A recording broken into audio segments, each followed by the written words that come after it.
खेल का नया सितारा रमेश बाबू प्रज्ञानानंद, किशोर आयु का एक साधारण सा लड़का, आत्मविश्वास से भरा चेहरा, कंप्यूटर जैसी मेधा और माथे पर हर समय सुशोभित रहने वाला विभूति तिलक।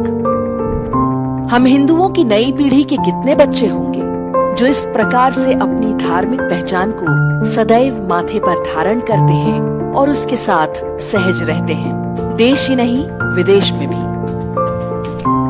अब्राहमिक और अन्य मजहब पंथों के लोग अपनी पहचान के चिन्हों को बड़े गर्व से धारण करते हैं, लेकिन हिंदुओं को बार बार स्मरण कराया जाता है कि अरे तुम कैसे पुरुष हो जो तिलक लगाते हो, कैसी स्त्री हो जो बिंदी लगाती हो।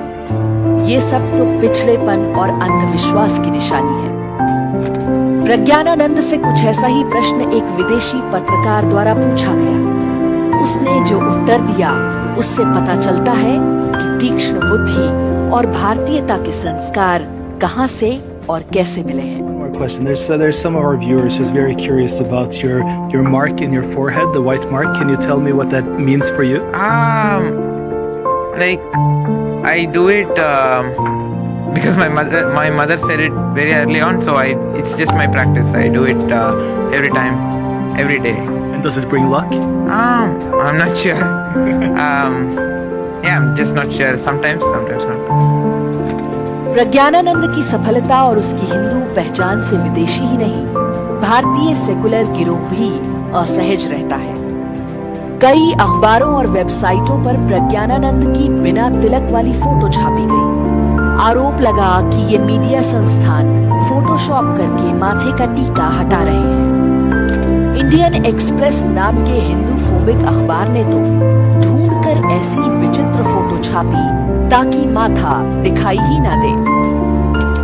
1000 वर्ष की मुस्लिम और ईसाई गुलामी के बाद में कांग्रेसी सेकुलरवाद ने भारतीयों में हिंदू पहचान को लेकर एक हीन भावना भर दी है।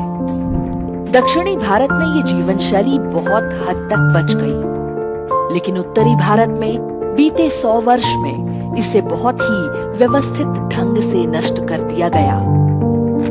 तिलक लगाकर स्कूल जाने पर अब पिटाई होती है, विशेष रूप से ईसाई मिशनरी स्कूलों में। इसके कारण बड़ी संख्या में छात्र छात्राओं की मौत हो रही है। बॉलीवुड की फिल्मों में अब केवल खलनायक ही तिलक लगाते हैं। जो बिंदी कभी स्त्री के श्रृंगार का सबसे महत्वपूर्ण भाग होती थी, वो अब पिछड़ेपन की निशानी है।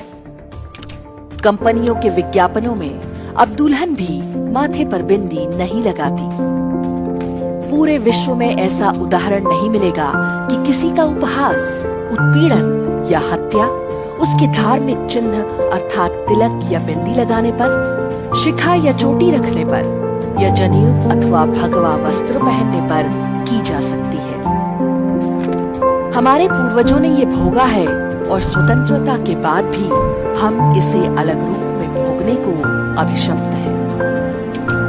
प्रज्ञानानंद ही नहीं, इसरो के पूर्व प्रमुख के शिवन समेत ढेरों बड़े वैज्ञानिकों से लेकर इलैया राजा जैसे सबसे प्रतिभावान संगीतकारों तक दक्षिणी भारत में ढेरों सफल और प्रसिद्ध लोग सहज रूप से तिलक धारण करते रहे हैं। भारतीय संस्कृति में चंदन, हल्दी, विभूति, कुमकुम इत्यादि का तिलक नियमित रूप से लगाने को कहा जाता है। तिलक जहाँ पर लगाया जाता है वहाँ मनुष्य के आध्यात्मिक शरीर का आज्ञा चक्र होता है। आज्ञा चक्र स्पष्टता और बुद्धि का केंद्र है।